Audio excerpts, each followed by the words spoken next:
This clip is brought to you by SaveWithConrad.com.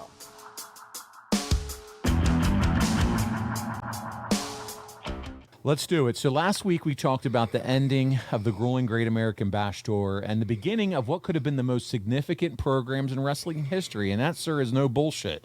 It's the number 1 and number 2 tag teams of the era, and arguably ever. Think about it. The Horsemen and the Midnight Express.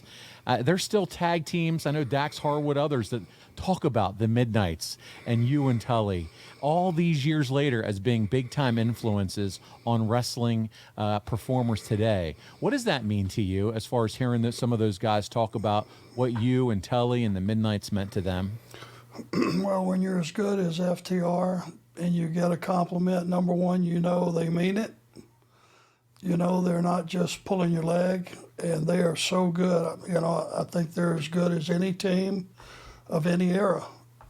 They're just that good. They're incredible.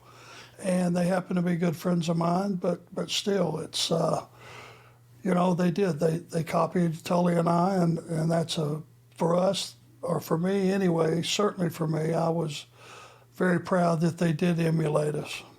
They emulated you. They have that Midnight Express style music, and you could have plugged them right into that era, and they would have fit perfectly amongst all those teams. So today we're going to discuss the end of the line as you and Tully left Crockett and headed to the World Wrestling Federation. And before we run through your last 10 days in Jim Crockett Promotions, because that's what happened here September of '88, I think it's crucial to address the state of Crockett to put this conversation in the proper context. So you and Conrad had discussed your departure from the company on the second episode of this show, which is available in the archives wherever you find your podcast. But since that time, new information, including Jim Crockett's interview as part of the Conversation with Conrad series, has shed some new light on the circumstances that led to the collapse of Crockett. And we're going to play those clips, as I said at the beginning. And from the interviews, I know we have folks listening today that may have never heard that interview. And Arn, I know you can agree, special programs like this one are at top of the list of reasons why it pays to be a member at ad-free shows. Am I right?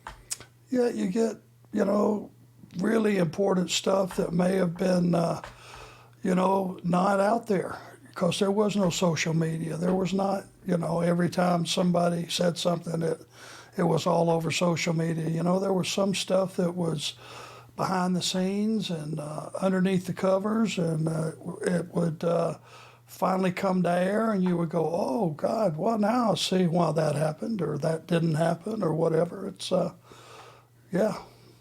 Yeah, and I think you'll see some of the value of that as we go through this. And for those that are ad-free show members, you're actually going to see some video. We have a rare video that we're going to play, a video clip towards the end of the show, a bootleg video that you're going to see here as well of that famous match in Philadelphia, the last match for Arn and Tully together there.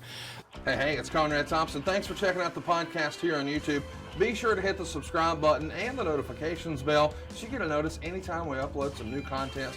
And go save yourself some money right now. If you're in a 30-year loan or you have credit card debt, it's not a matter of if I can save you money. It's a matter of how much. Find out right now for free at SaveWithConrad.com.